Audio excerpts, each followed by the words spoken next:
Today, we're planting some blueberries. First off, let's take a little quick moment to admire the double dragon fruit bloom right here. This is sugar dragon. They both bloomed, both pollinated. There's actually one forming right over there. But today we are redoing, call it Berry Alley, I suppose. Last year, I would say we created a pretty good mix for the blueberries. We thought so. But the worms just went crazy on it. We mixed in that microbark at about 10% of the mix, and it just didn't perform as well as we thought it would. It was almost entirely worms. Like, no bark, all the way down. just worms.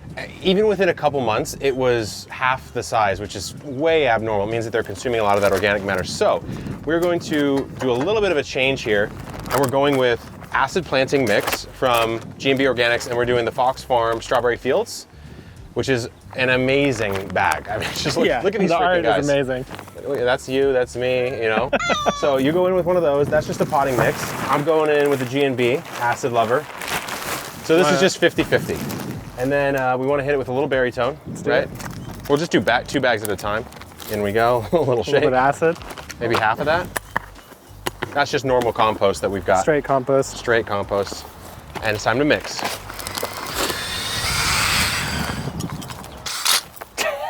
Did I get you? No. This guy is absolutely loaded in blueberries. Actually, you know, we should probably thin that out a little bit. You know what I'm saying? Honestly, you should. They're Energy ready. boost. If they're ready to eat, we obviously should thin them. These are like a very classic blueberry flavor to me. Very dense in flavor. Yeah. Blue. Does it say which one it is? Oh, Bountiful Blue. Bountiful Blue. It's definitely bountiful. So this one's asking for 3 foot by 3 foot, which means this container should be perfect for it. Perfect. If you guys are wondering where we got the pots from, it's a very common question. We got them from a place called Planter Paradise here in San Diego. For blueberries, you want at least an 18-inch diameter pot, so across the top. You want to hit that, or it looks pretty decent? It looks okay, but I think just a little bit. There we go. Actually, you know what? It's quite rooty. Yeah, if you think it about doesn't look like it, but once you touch it, you realize that you're not touching soil, it's just straight root. I'm gonna go for the full scrape methodology here.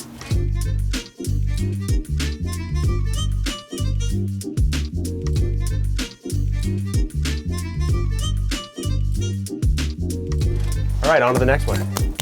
Bountiful Blue Blueberry. Huh, they look different. This one's Bountiful Delight. Oh, this one's Bountiful Blue. Gotcha. I was like, Naming wise, I think they could have been a little more creative. The leaves definitely look different. I mean, it's way different, and the size of the berry itself is much bigger. I find that I like the bigger ones more. I mean, look at the size of these berries. Let me get a little taste test there. Yeah, grab a little taste action of that.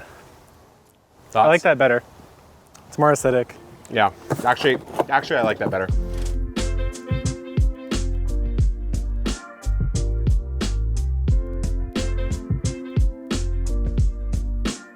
This one's O'Neill, which is a classic Southern high bush, right? Yep. Well, there's one berry on there. Do you want to do the honors? A little taste test? Oh, is there? Oh boy. It's actually a hybrid between these two. Interesting. It's bigger in size, slightly tangier, but more of the dense blueberry. And the other one is Emerald. Emerald. Oh yeah, there was Jewel and there was Emerald from last season. That's right.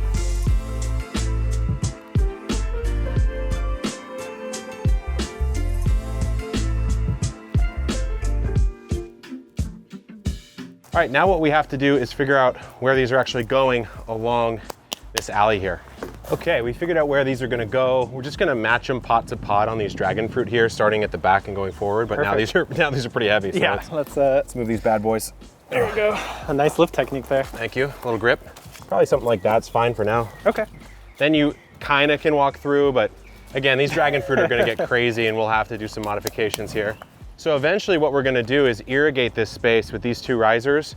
We can pull up, run a main line, pop in, do some kind of soaker hose or drip hose, and then this berry zone, which is why we're all sort of grouping these containerized fruits in the same area, they're on the same zone. Makes sense. Okay, Jacques got a little feast. Blueberries aren't the only berry we're planting today though. We're gonna go in the back and finally put in some in-ground raspberries and blackberries, which is almost a sacrilege to you because you just took out your in-ground raspberries. But I think we're putting them in an area where we'll be able to manage it. The area I put them in was just not ideal. Yeah, so onto the back. We're here in the back.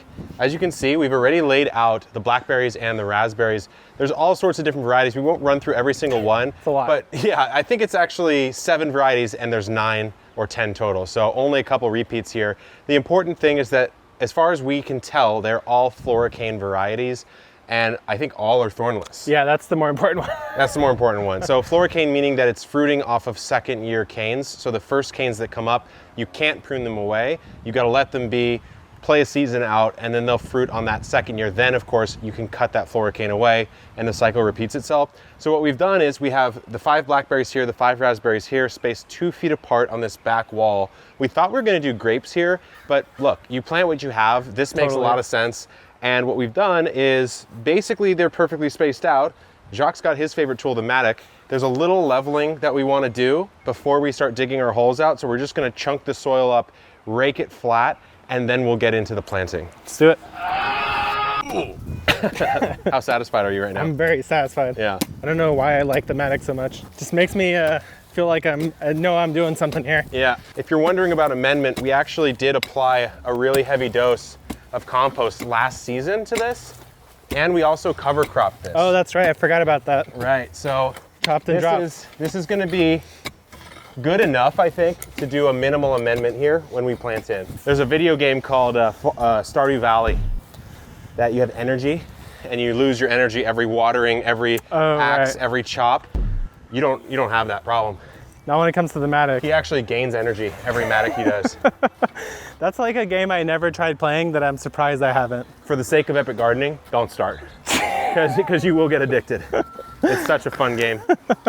So to make our lives a little more easy and a little more fun, we did bring out probably the correct use case for this for once in our lives, the power planter. So what we're gonna do is, you do want enough space, if in theory, to come all around the back and do some picking and some cleaning.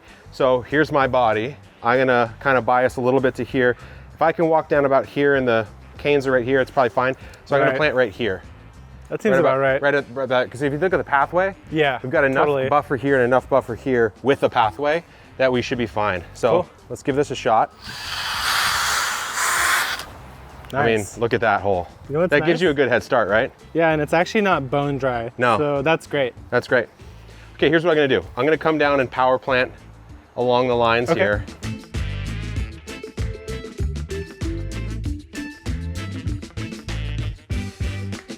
While Jacques is widening holes, I'm gonna do some test fitting here. Undo this here. We're not putting in our blackberry trellis yet. That'll be a separate video on the Epic Gardening channel.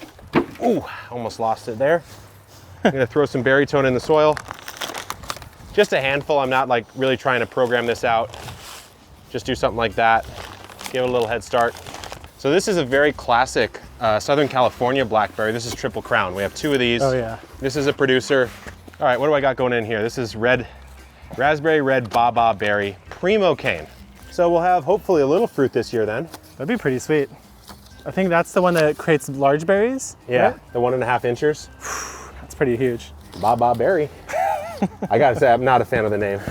Amber, fall gold, sweet large conical fruit, golden or soft yellow in color. We got some golden berries, baby. That'll be exciting. I didn't know that we picked those up. The berry bed is in, and I have to say, pulled a little mulch over. It looks really good. Really good. But while we're here, we're just gonna we're gonna extend out from the tomato irrigation we recently did. They should probably be watered, I would say, roughly on the same schedule. It's better to have it than to not. The only thing left to do now is just turn the irrigation on, and at some point in time, refresh ourselves on some mulch. This is looking a little sparse, and we'll fill in the back side. But pretty soon, guys, we're gonna have at least some fruit on the primo canes, maybe a lot more next season on the floricanes. And then stay tuned on the main channel. We will be building a full raspberry blackberry trellis. So until next time, good luck in the garden and keep on growing.